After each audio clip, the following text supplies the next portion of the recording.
Yo, let me tell you this, man. Sometimes people ask if you do a favor for them. You see me? And me I gotta tell you, even when them ask you and you're hesitant, hold on, press a like, press a share, press a follow, left a comment. If you don't like me, black, me not care. When them ask you, sometimes you don't need to say yes. All when I yes, you don't need to say yes right away. Sometimes you need to say no and just go and watch them behavior. You see me? Not that you don't have the intention to help them now, but it's easier to say no and come back from a no and say yes than to say yes and go back to, revert to a no. Because them are going to have you. But they may have you up initially when you say no, you know. You see me?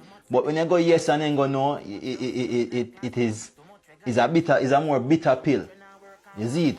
But sometimes you just need to say no and watch them reaction to see how them would really react to getting a no.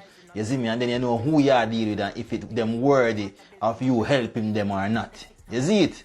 Yeah, man, you have to test people. Because them test you all the time now, so just do about the same. You see me?